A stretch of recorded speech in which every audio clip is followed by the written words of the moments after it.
Now, since 2015, our government has wanted to create a world-leading air passenger rights regime that will work for Canadian travelers. Buying an air ticket can be a very big expense for Canadian families. I want all families who purchase plane tickets to know that our government is looking out for them. They deserve fair and consistent treatment. When we buy a plane ticket, that ticket is a contract with obligations for both the airline and the traveler. Today, we are announcing regulations that will help ensure the airlines live up to the commitments that they have made to travelers. Les passagers aériens méritent une approche juste et équilibrée quant aux droits des passagers. Ces règlements mettent en place des normes de traitement claires, uniformes, transparentes et justes pour les passagers ayant eu à vivre des situations comme le refus d'embarquement ou des délais sur l'aire de trafic. Elles s'appliqueront à tous les transporteurs et à toutes les liaisons en partance ou en destination du Canada, ainsi qu'aux vols intérieurs. Last year, we began developing regulations to strengthen air passenger rights. I want to thank the Canadian Transportation Agency, as well as my own ministry, Transport Canada, and above all, the thousands of Canadians who have taken part in the consultations for their work in creating these world-leading protections. We needed to make sure we got it right, and we finally finished today, and we think we have it right. Since I announced a draft version of these regulations in December, we have created a set of protections that are based on feedback from across the country. We heard from everyday Canadians that they were concerned about treatment during tarmac delays above and beyond the regular stresses of travel. We heard that they were concerned about not being able to board due to overbooking, or that they weren't being fairly compensated for long delays. The regulations that I am announcing today outline standards of treatment and compensation that an air carrier will need to provide during delays, cancellations, overbooking, and other situations. During tarmac delays, the standards of treatment include regular status updates, access to the washrooms, quantities of food and drink, and proper ventilation or cooling or heating. If takeoff is not imminent, within 3 hours, passengers must be allowed to disembark. Il était important de faire en sorte que les nouveaux règlements n'imposent pas un fardeau inéquitable aux transporteurs aériens et ne nuisent pas à leur compétitivité, ce qui aurait pu affecter le coût des déplacements aériens. Ces règlements seront mis en œuvre graduellement pour permettre aux transporteurs aériens de s'y ajuster. Rules for clear communication, tarmac delays, denied boarding, lost or damaged luggage, and the transportation of musical instruments will come into force on July the 15th. The more complex rules related to seating, as well as delays and cancellations, will come into force on December 15th. Our system will be world-class, offering travelers flying to, from, or within Canada with real and fair treatment standards and compensation. Unfortunately, there has been some misinformation circulating regarding these regulations. These regulations do not increase tarmac delay time, after which air carriers are required to offer passengers the option to disembark. Also, these regulations will ensure that all air carriers provide the same minimum standards of treatment to passengers during a tarmac delay. There will be penalties up to $25,000 per violation for carriers who do not provide these minimum standards. Les Canadiens et les Canadiennes qui prennent un vol en partance ou à destination du Canada ou un vol intérieur doivent bénéficier d'un traitement uniforme, peu importe le transporteur qu'ils ont choisi. J'invite les Canadiens à se familiariser avec les nouveaux règlements sur protectionpassageraérien.ca I invite all Canadians to see what protections they will have at airpassengerprotection.ca. Ils profiteront de notre approche claire et uniforme des droits des passagers aériens et de leur application élargie à tous les passagers.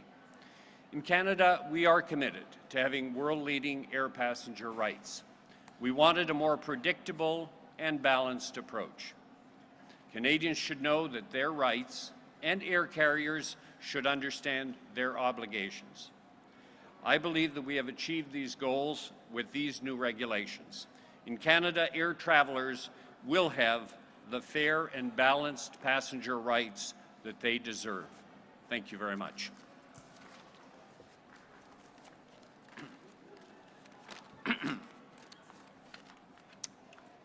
Good morning. Today marks a milestone for air travel in Canada.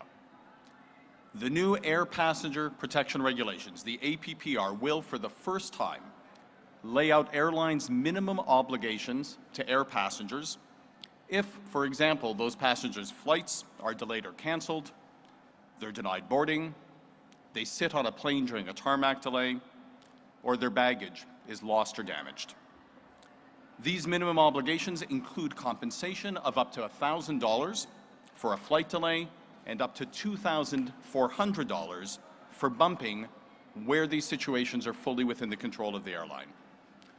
Grâce au RPPA, les millions de Canadiennes et Canadiens qui s'envolent pour voir leur famille ou des amis, visiter des nouveaux endroits, faire des affaires ou recevoir des traitements médicaux seront traités plus équitablement tout au long de leur déplacement, que ce soit à destination, en provenance ou à l'intérieur de notre vaste pays. Pour les compagnies aériennes, le RPPA contribuera à donner confiance aux consommateurs et à établir des règles de jeu équitables. This balanced package establishes clear, consistent, transparent, and fair rules for air travel. And that's in everyone's interest. It's in the interests of air passengers, and it's in the interests of airlines. The Canadian Transportation Agency, the country's longest-standing independent regulator and tribunal, developed the first draft of the APPR following a comprehensive countrywide consultation process launched last May 28th after adoption by Parliament of the Transportation Modernization Act, which was introduced by Minister Garneau. During that consultation process, we had 31,000 visits to our consultation website. We received thousands of written submissions, comments, questionnaires, and surveys from consumer groups, airlines, and Canadian travelers. The draft regulations, as the Minister indicated, were released in December for a final 60-day comment period. Having considered the input received during that comment period, the CTA has now finalized the APPR. The regulations will take effect in two phases.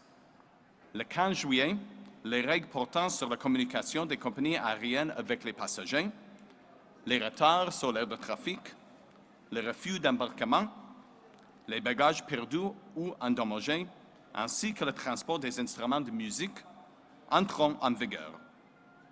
Le 15 décembre, ce sera au tour des règles entourant les retards et les annulations de vol, de même que l'attribution de sièges aux enfants d'entrée en vigueur. As the APPR come into force, the CTA will take concrete steps to ensure that they're well understood and respected. Next week, we will issue the first batch of plain language guidance material on the APPR. In the coming months, we'll launch a program of education, monitoring, and enforcement to help ensure that the APPR are followed. If a passenger thinks that they haven't received what they're entitled to and the issue cannot be resolved directly with an airline, we'll be here to help.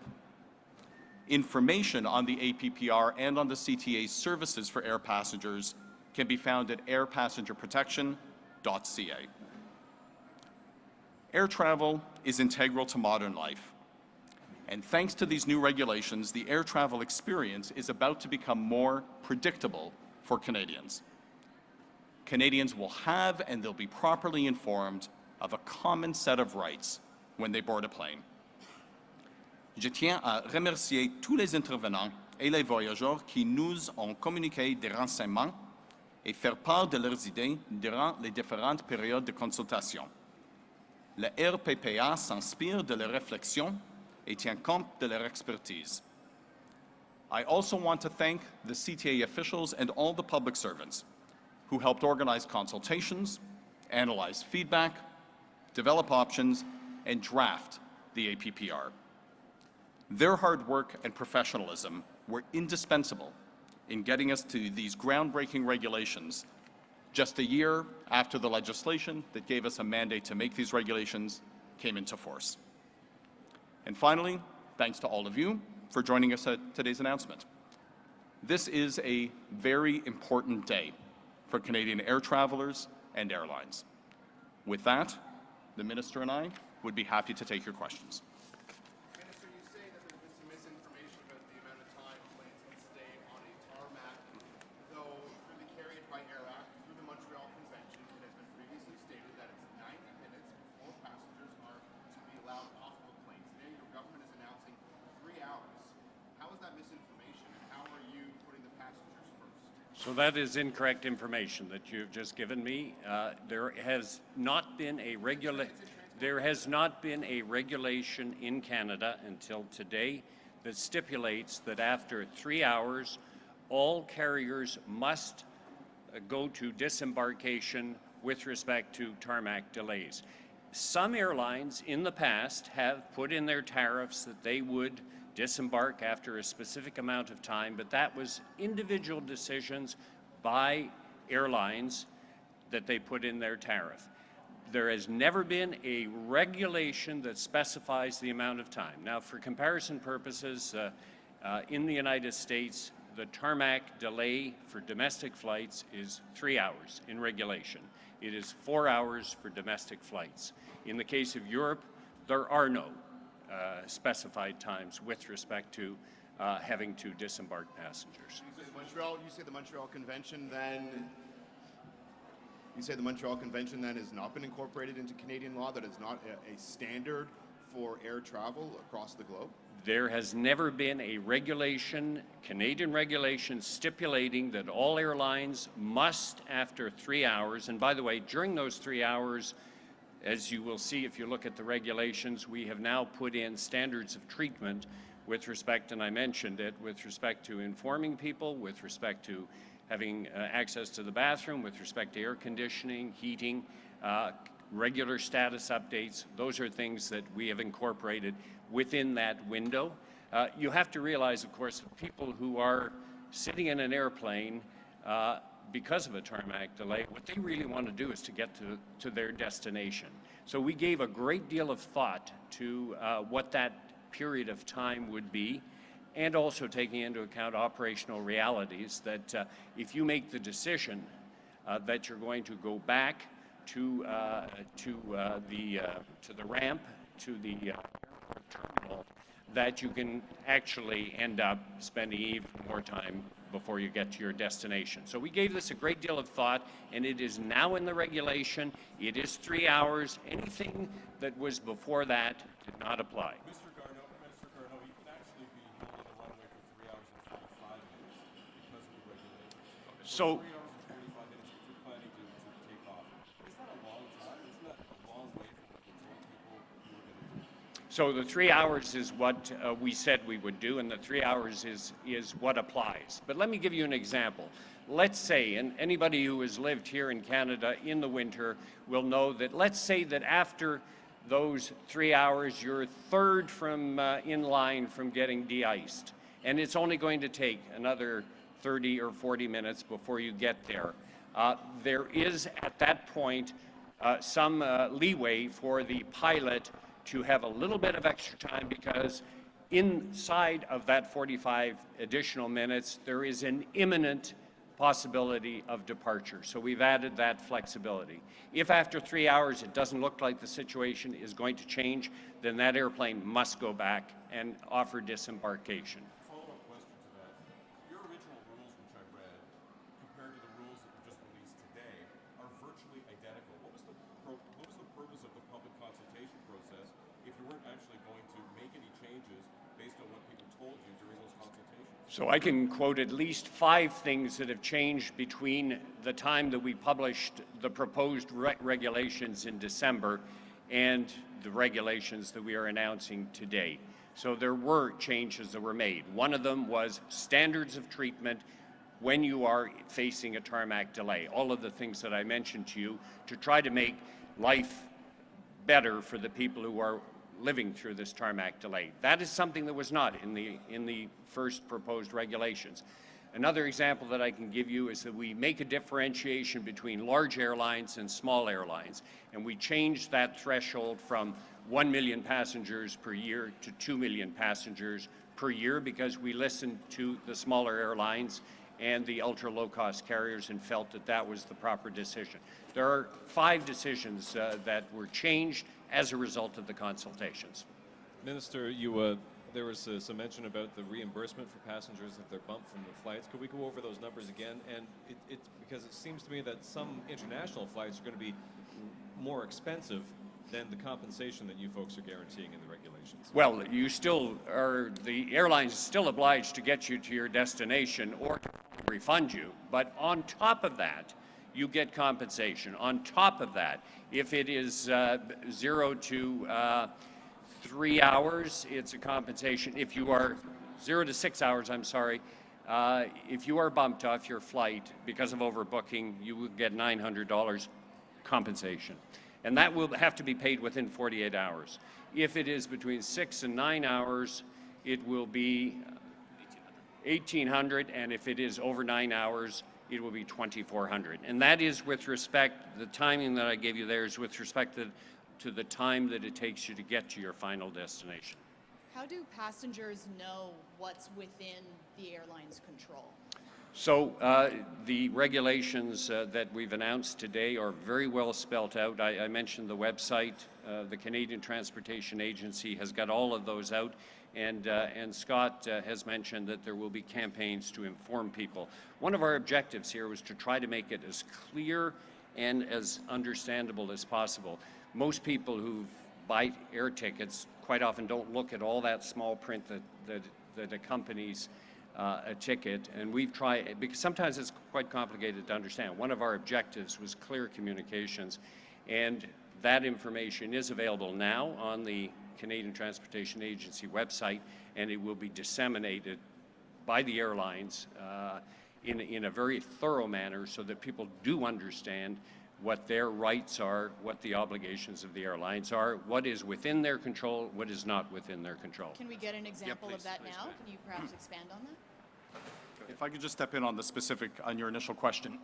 So you're talking about if there's a delay or a cancellation, how would the passenger know, correct? How would the passenger know if it's within the Airline's control. So the regulations require that airlines communicate in real time to passengers, including when there's a delay or a cancellation or any other flight disruption, including communicating the reason for that delay, that cancellation, the tarmac delay. So airlines are obligated every 30 minutes to provide an update and to tell passengers what's going on. So that, in the first instance, is exactly how passengers will know what the reason is for the delay or cancellation. If for some reason a passenger doesn't believe an airline is being forthright, if they have concerns, they can always turn to the CTA, and we have the power to look into it and to examine the data. So they'll have the information from the airlines, and there's a fail-safe in their ability to turn to us.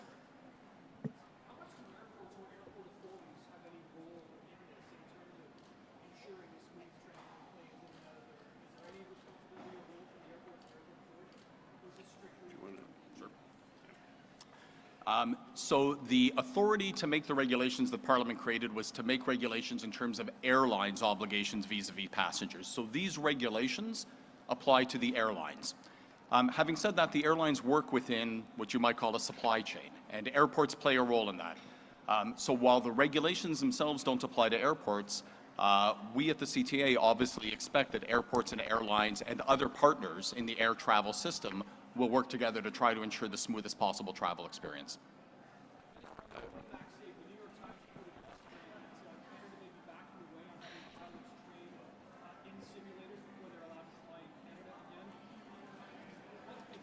Well, first of all, I did see that, and that's incorrect. I was quoted as saying that we are backing off simulator training. Let me give you a little bit of quick background here. When the FAA began to look into what happened with the two flights, the one in Indonesia and the one in Ethiopia, there was talk of finding a solution, but then also that the training associated with that would not require simulator training. I spoke up at that time and said it's way too early to discount simulator training. Simulator training has great value. Might have been useful as well after the first incident to provide more simulator training, which was not a requirement. So it is important to look at it. We need to see what the final solution will be in terms of fixing the problem. But one of the great advantages of simulator training, and I've spent thousands of hours in simulators, is this. One of the first things that a pilot has to do is to recognize the problem. And you recognize the problem best when you are in a simulator because you've got a high fidelity version of the cockpit. The second thing is you must then react. What are you going to do about it? And in some cases, it's not just a question of going through a set of steps. You must do it in a timely fashion. So for pilots who are training, simulator training is extremely valuable. So the point that I have been making is that we should not at this point discount simulator training. We'll wait to see what the final solution is, but it is premature to say that there is no requirement for simulator training. Est-ce que vous pourriez répéter en français pour Radio-Canada, s'il vous plaît? Sur la même question? Oui, la même question. Après, Oui, alors j'ai été mal cité dans le New York Times en disant que je ne pensais pas que l'entraînement dans les simulateurs était nécessaire quand une solution va être mise en place pour les MAX 8. Ce que j'ai dit, moi, c'est que l'entraînement par simulateur est très, très important pour les pilotes parce que ils sont dans un cockpit de haute fidélité. La première chose que le pilote doit faire, c'est de reconnaître le problème et de le comprendre et ensuite de réagir. Et vraiment, un simulateur est la meilleure façon d'apprendre et de mémoriser les différentes étapes qui doivent être prises quand un problème survient. Alors, ce que j'ai dit quand on a parlé au début d'un entraînement qui ne nécessiterait pas un simulateur, c'est que j'ai dit que c'était prématuré d'exclure l'importance des simulateurs et qu'on devra attendre pour voir quelle est la solution qui est proposée par Boeing et la FAA. Sur cette charte des passagers, est-ce que vous mettez un minimum sur les indemnités? Parce qu'on parle de jusqu'à 2400, jusqu'à 1000, mais est-ce qu'il va y avoir un minimum que les gens peuvent s'attendre? Et aussi, en faisant en deux vagues, est-ce que ça ne donne pas justement, ça donne un avantage aux compagnies aériennes et les passagers sont un peu oubliés là-dedans? Alors, on a pris en considération le fait que ces nouveaux règlements sont quand même assez complexes et que ça prend un certain temps pour les lignes aériennes de mettre en place toutes les mesures qui vont être nécessaires pour pouvoir respecter ces règlements-là. Celles qui deviendront effectivement, qui seront en place d'ici le 15 juillet, peuvent se faire relativement rapidement. Il faut dire que les lignes aériennes savent que ça s'en venait de toute façon. Pour celles qui concernent les délais ou les cancellations ou le positionnement des sièges pour les familles, pour que les enfants soient à côté, c'est un petit peu plus complexe et puis on a décidé de leur donner jusqu'au 15 décembre. On réalise aussi en même temps que plusieurs lignes aériennes en ce moment font face au problème des MAX 8. Et alors on a pris en considération qu'ils ont certains défis ces jours-ci qui n'ont rien à faire avec ça. Alors on a décidé que c'était parfaitement acceptable de leur donner un petit peu plus de temps. Ils aimeraient en avoir encore plus, mais on a cru que les dates qu'on a décidé d'utiliser étaient raisonnables. Et pour la première partie de votre question, en ce qui concerne la compensation, et le niveau de compensation pour un délai, c'est $400 pour un délai de 3 à 6 heures. Et c'est $700 pour un délai de 6 heures à 9 heures et $1,000 pour un délai de plus que 9 heures. C'est pour la grande majorité de compagnies aériennes, les compagnies les plus grandes ou les grandes compagnies aériennes. Pour les petites compagnies aériennes, Les niveaux sont 125 dollars, 250 dollars et 500 dollars pour ces trois niveaux. Ce sont la compensation pour les délais. La compensation pour le bumping, en bon français, la compensation pour le bumping, c'est 900 dollars pour un délai de jusqu'à 6 heures et 1800 dollars pour un délai de 6 heures à 9 heures et 2400 dollars pour un délai de plus que 9 heures. Donc, il y a un minimum et un maximum. To be clear, this applies to all airlines or just Canadian Airlines?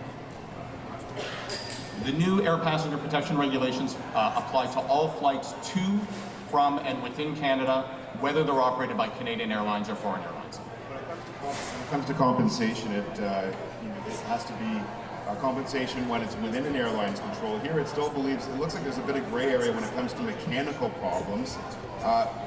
Is that loophole still present that an airline can say, well, we've had a mechanical problem, sorry, no compensation for you? And if so, why give them that out? So if there is a mechanical problem, let's look at a hypothetical situation. Passengers have boarded, the pilot is doing pre-flight checks, and a problem is discovered, an avionics problem or what have you. We don't want that airplane to be flying. Safety is number one consideration. So there are still requirements with respect to standards of treatment and rebooking those people. It's not just get off the plane, you're on your own. So standards of treatment, because there may be delays involved, so there's compensation, not compensation, but there are standards of treatment with respect to food and water and in some cases possibly even hotel accommodation and a rebooking requirement. So that is still in place. Our concern is that we want to make sure that no airplane is going to go and fly, and we don't believe that. We know the airlines fully realize that if there's a mechanical problem, and these things can happen, that it's not a good idea for that airplane to fly. Now, there is one exception. If during standard routine maintenance, which all airplanes undergo when they go to the hangar, there's scheduled maintenance, if a problem comes up there during that time, and that airplane is no longer available, there is compensation, because we consider that in that case, a replacement aircraft should have been available. For any mechanical issue, though, should passengers be on the hook for an airline's mechanical issues? What I'm saying to you is that no technology is 100% perfect, and so these things can happen, and I think you acknowledge that that can happen. And we feel that in that situation we have requirements with respect to passengers, and those requirements are with respect to standards of treatment and rebooking. But that is different from our point of view with respect to other kinds of reasons that are fully within the control of the airline. What then counts as not within the control of the airline? Weather emergencies, what is? So weather emergencies, let's say there's a massive air traffic control failure, if there is a union strike that could occur and suddenly airport operations are shut down. If there was some other event at the airport, perhaps a terrorist threat that required a whole bunch of things to be done to secure the airport, those are things that are not the fault of the airline, and we have to recognize that. How specific do the airlines have to be when they are updating their passengers? And what is in place to ensure that maintenance issues aren't being used as a loophole to provide compensation for passengers? I find it preposterous to suggest that an airline would invent a maintenance problem to not fly. Airlines are in the business of flying and of serving their customers, because that's the business that they're in. And secondly, we know, because every time there is a delay, there has to be, that information has to be filed. Transport Canada has full access to it, and if the Canadian Transportation Agency wants to see that information, they have full access to it. I'm sorry, I didn't get the... Sorry, will passengers get that kind of information? You know, how specific are Yes, the airlines yes. when they're updating This is them? the first part that I talked about, the clear communications. The requirement not to keep passengers in the dark. to have regular status updates. Why is it that the airplane is not, why aren't they closing the door? Why aren't we backing off our ramp? These are things that need to be explained to passengers, and it's a very, very important part of the passenger rights, is to keep passengers informed. So to continue with that theme, you know, when we consulted on these regulations across the country, in fact, the question of communication was one of the most consistent themes we heard across the country. One of the things that the Canadians told us is that it's not only important to have a clear and consistent set of rights, but it's important to know what their rights are, and that it lowers stress levels and it allows everybody to kind of figure out their next steps when they've got real-time communication on what's happening during a flight delay. So as the Minister said, the communication obligation is there in the regulations. We're going to also be releasing guidance material to help both passengers and airlines understand what the expectation is there. And needless to say, the baseline expectation is accuracy. That goes without saying. But beyond that, we expect airlines to provide passengers with sufficient information so they can understand what the reason is for the delay and also how long that delay is likely to last. Minister, Mr. Strider, why should flyers, consumers feel that you're going to enforce these new rules any more than you enforced the previous rules, the tariffs and Montreal Convention? Because, as you know, a lot of your critics don't think you were very tough on the airlines when you had those regulations to enforce. Why should consumers feel any better about this and how you'll enforce them than they did before? Sure. Well, Sean, I think I would say a couple of things to that. The first thing is, this is the first time that we're going to have a clear, consistent set of rules that apply to all the airlines. Up until now, airlines' commitments to passengers, airlines' obligations, have been based upon their individual tariffs. The airlines have each made their own decision on their tariffs. And so, enforcing those tariffs has required, in many cases, individual complaints from consumers and individual investigations. Now we're going to have a baseline that applies to everybody. But I would go further. I would say that, in fact, the CTA, as the enforcement body, I think has demonstrated, including most recently through the inquiry into the Sunwing flight delays, that we take compliance with the rules very seriously. These rules have been put into place in order to ensure that Canadian travelers are well protected, and in order to create predictability and a level playing field for all concerned, including the airlines. And the rules' impact will be based in part upon consistent compliance with them.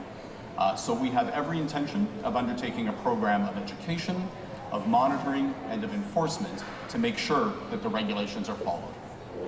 Minister, follow-up question on the issue of what is and is not in control of an airline. You mentioned problems with avionics. There's spilling luggage all over the place, and there's never a and there's always a problem somewhere. Okay, let's say I'm flying to Glasgow and I get a text message from my airline saying there's a screw loose in the engine. We can't fly you today. Is that in their control? So, give me a little bit more information on the situation. You're in the plane. No. Let's say I'm here in the terminal. Yes. I'm ready to board. Text message from the airline says, no, there's a mechanical problem with our engine on your plane. You can't go today. Is that the airline's problem, or is that just avionics? So that is a mechanical problem that has cropped up at the last minute. If it's something that originated during a scheduled maintenance, you will be entitled to compensation because they should have had a replacement aircraft. If it happened just at the last minute, and these kinds of things can happen, what you will be entitled to is standards of treatment because you're going to be delayed and a rebooking to another flight. There's allegations that the government, that the agency met with the airlines a year before the public consultations ever began to speak about the regulations with those airlines. Did that happen? We speak to the airlines all the time. We may have given them signals that we were going to put passenger rights on the table and we were going to negotiate this, but otherwise they've just been a stakeholder like everybody else, and they have made their views known very clearly, and they participated between, and I'll turn this to Scott, between the end of May last summer and the end of August. There was a consultation period, and also 60 days the first 2 months of this year. So the airlines have gone out publicly and done their public lobbying on their views on this whole thing. But this is something that was focused on passenger rights. That was the primary motivation, that we wanted to ensure that passenger rights would be respected. If you are a person and you've got a family and you've got 2 kids and you plan that dream holiday a year from now, and you have spent a lot of money to go on that holiday, and at the last minute, through no fault of your own, and through a decision made by the airline that was within their control, your flight is delayed or canceled or you're overbooked, you deserve compensation.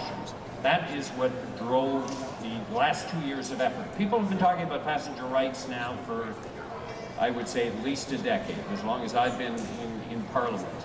We finally did it. There are those that are going to say that this is an airline bill of rights, not an air passenger bill of rights. If I'm reading this correctly, for example, that labor disputes are no longer recognized as something within the airline's control. Well, if you've listened to the airlines in the past 2 months, you would not conclude that they feel that this was an airline's bill of rights.